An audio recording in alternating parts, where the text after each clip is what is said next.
до последних современных дыц-дыц, опа-опа. Кроме того,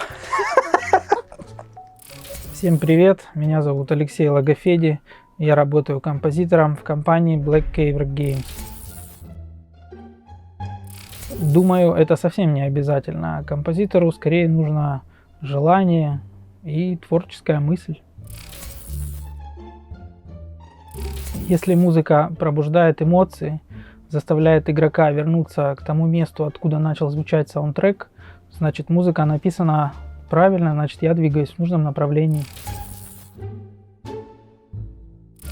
В настоящее время, лет, наверное, уже около 10, у меня нет никаких музыкальных предпочтений. Что-то нравится больше, что-то нравится меньше.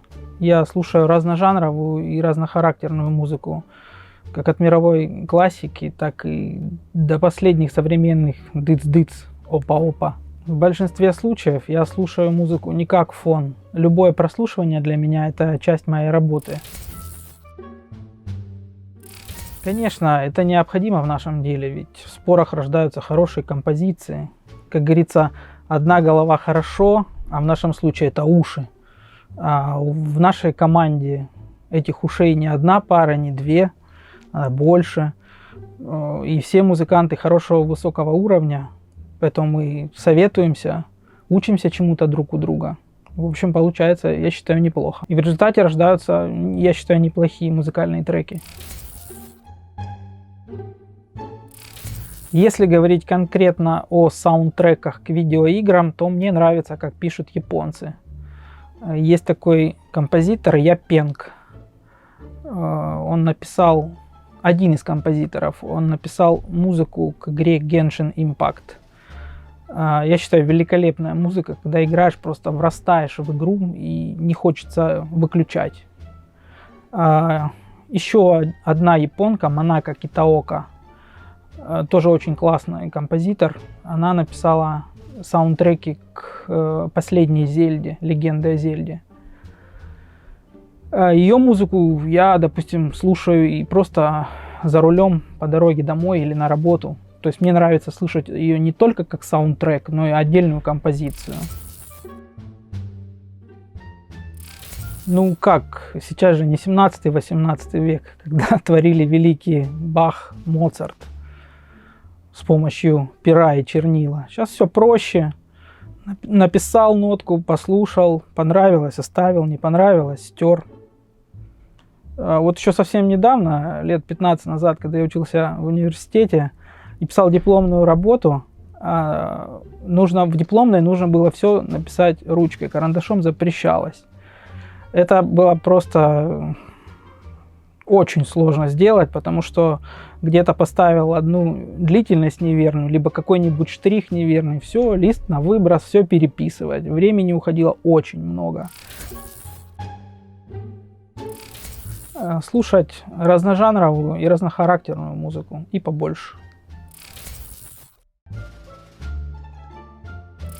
Выгорания, конечно, бывают.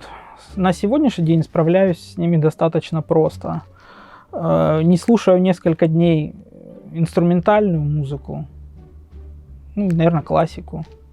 Включаю народные песни, либо шлягеры 80-х, 70-х, 80-х и пою, типа ретро-релакс такой. Первое — это быстрое насыщение слуха. То есть уши быстро устают, слух, можно сказать, замыливается, и тебе вроде бы как все нравится. А прослушав там через 3-5 минут, думаешь, о, это что такое вообще написано. Поэтому специалистам нашей профессии рекомендуется делать перерыв через каждый час.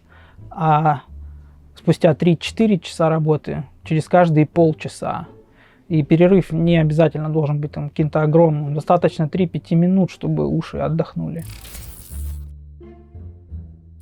Я люблю народную музыку разных жанров. Это не только русская народная, это и Украина, и Кавказ, и даже Африка. И бывает, я применяю элементы этнической и фольклорной музыки в своих работах в сочетании с современными гармониями и с современными инструментами. И считаю, получается достаточно неплохо. О да, это heavy metal. Через 2 минуты прослушивания у меня просто начинает отваливаться голова. Даже не знаю, их много. Но думаю, скорее всего, что это фортепиано, так как это первый звук музыкального инструмента, который я услышал, когда мне было 3 или 4 года. И по сей день он мне не надоел, значит, это да, фортепиано. Самое главное для меня это красивая гармония, запоминающаяся мелодия. Но, к сожалению, к саундтрекам, к видеоиграм это совсем не обязательно и зачастую даже не нужно совсем. Так как если игрок будет постоянно слушать одну и ту же запоминающуюся, она в результате станет навязчивую мелодию, то он просто выключит звук и продолжит играть дальше без звука. Да, конечно, если бы я не любил свою работу, наверняка занимался чем-нибудь другим. У нас классный профессиональный коллектив, отличная атмосфера в нем, поэтому да, да и еще раз да. Чего? Музыки.